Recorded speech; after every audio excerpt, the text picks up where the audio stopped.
Hello guys, welcome back to the Inner Glow podcast,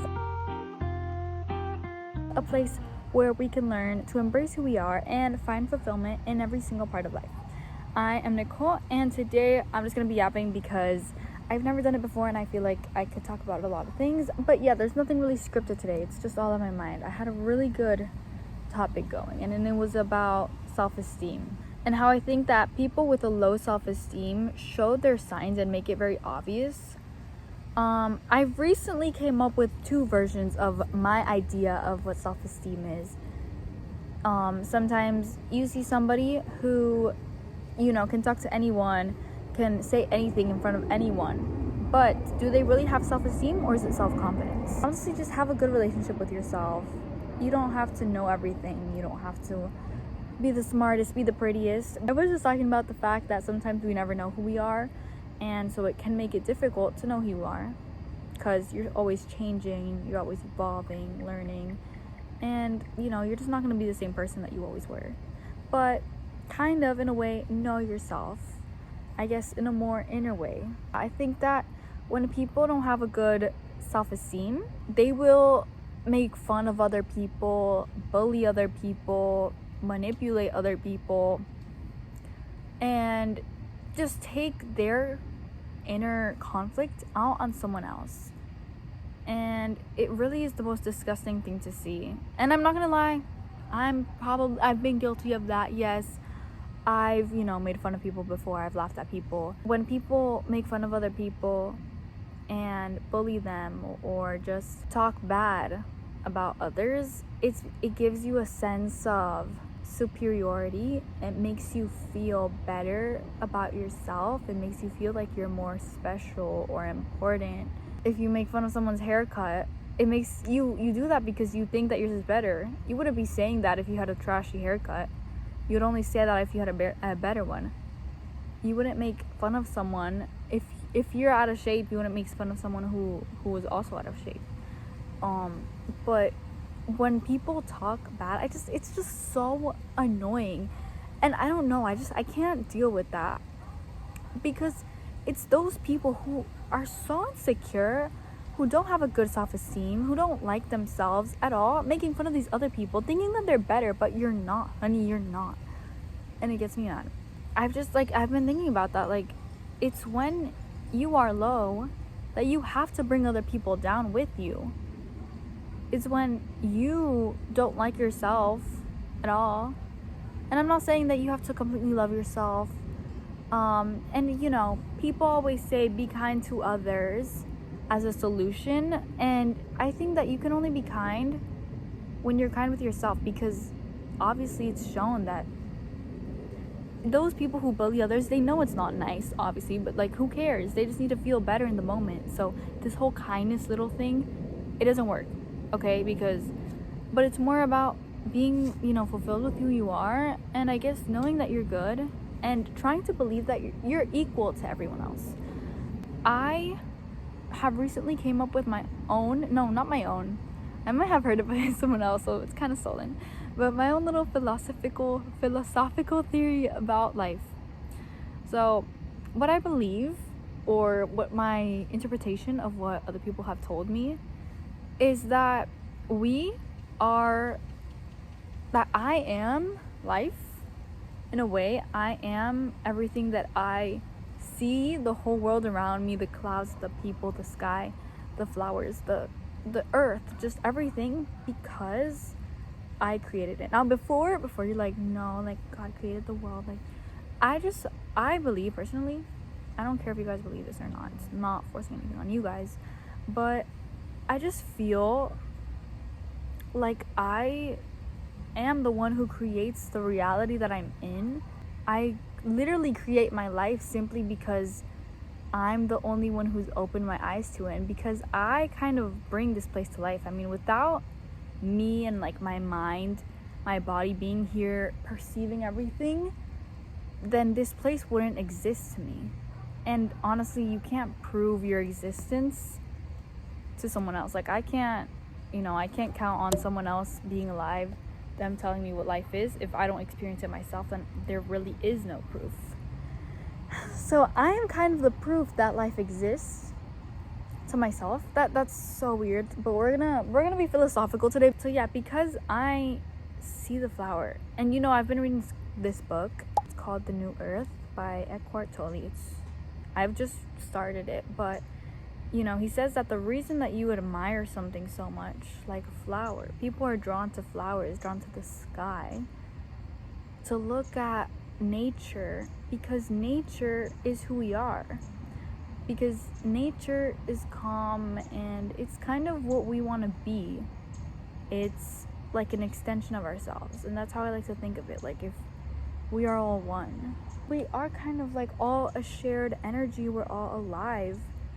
I mean, there has to be like something that makes us, in a way, able to be in the same earth, able to be on the same ground, able to live in the same place. Like, there has to be another connection. Oh my god, guys, I'm literally growing with subscribers. Like, I just looked at my notification. It makes me so good to know that I started my podcast, and the fact that I was able to do that, it definitely took balls. It definitely took guts to be able to do it. I'm not like praising myself right now, but I'm just really proud of myself. I don't think I've ever done something so big. And I definitely encourage you guys to try a new idea if you have.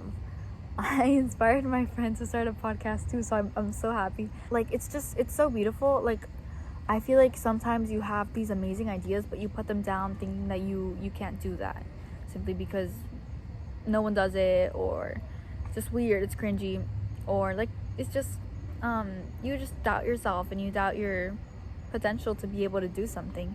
So I definitely think, though, that if you have a vision, if you have a dream, to pursue it, and even if you have all these fears and doubts and like beliefs that you can't ever be able to do that, I feel like those things will naturally work out. Like, those, like, you'll get over those by pursuing what it is. So definitely never like downplay your dreams. I have a lot of fun recording these episodes. It's honestly, it just feels really good to be able to speak your mind. And I'm very open on here. I feel like it's very scary to be very open online, or just in general to people that you don't know, or people in general, just anyone. So it's really cool to be able to talk to you guys. I mean, naturally you're scared, it's normal, but it feels amazing after you do it. There's just a sense of happiness within you when you're like, I did it, like I completed that thing. So if you want to start something, any project, anything that like will bring some sort of happiness to your life, like, go for it. I've had a hard time getting out of my comfort zone, but trust me that like when you leave it, it feels so good. And whatever this happiness is, I think it's worth it. A while ago, like by a while ago, guys, I mean like 2 hours ago, when I was doing my homework thinking of what I was going to speak about, I was thinking about how like all problems are illusions of the mind. That your problems don't really leave your mind. They're just made by you, for you, and for you to consume and feel horrible in. So I guess don't take it that seriously, because the things that you tell yourself, the content of your mind, it feels very real. And I think that that's part of it. That's part of why we think so much and why we overthink. That's why you get so anxious and nervous and stressed out about things, and mad and sad, and all those emotions come up later because you take stuff so real. If all problems are illusions of the mind, then what are desires to us? Are desires also just illusions?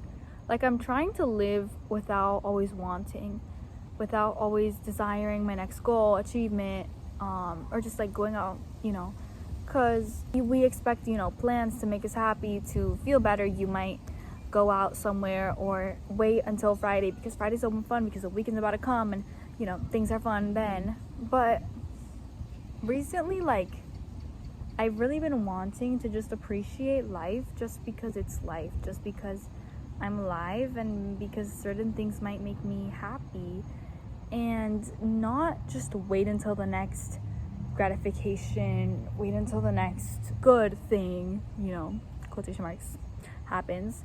But I mean, I'm guessing that that's really what happiness is supposed to be, because I really don't believe that happiness is only supposed to be for those who accomplish things, or those who have certain things, or when you get something, because I don't think that could happen. I don't think that it should be something to be chased for, like in the future, or to be daydreamed about. It's, you know, supposed to be lived, supposed to be felt just by being part of the world. So one time I don't know what happened to me, but I was just thinking about the existence of trees and how there's just like a random stick on the floor, and it's like connected to the ground through its roots, and like it just grows out of nowhere. And I was just like, why? What? Like, how is there trees? But like, seriously, like, trees are so random. And so I just feel like life is really random, but we get used to it, and we get used to just being alive and how, you know, normalized it is. But you don't realize that, like, you live, like, you're just like a random body with like hair and like your little eyes and your mind and your mouth, and you're able to talk to other little human beings. But do you guys ever watch like those videos where like they zoom out on the world, and it's just like, damn, like, we're in a whole galaxy. And I'm trying to watch this movie. It's called The Dead Poets Society. I've watched half of it and it seems pretty good, but they talk about seizing the day and like living out like it's your last day, because you never know when your last day is gonna be. And if you don't just take the opportunities that you have and live under what society tells you, then you're not gonna end up living a life that could have, you know, your best life, or the life that you want and what's gonna make you happy. Following that, why do you have to follow everything that society has to tell you to do? Like, I'm really trying to like rebel. If you really do everything simply because you like it and not because other people force you to do things, then you can't really ever be unhappy. Like, I mean, I guess that doesn't really work out all the time, because if I just wanted to like eat a bunch of chocolate and like sleep and have like a bowl of ice cream every single night simply because I wanted to, and like, oh look, that cup of beer looks good, I'll just like drink that, and like, you know, become an alcoholic because or like whatever, like that's obviously not gonna work out either. If you do things in your own interests, I guess if I always was like, what does my body need, and like, but I like, what do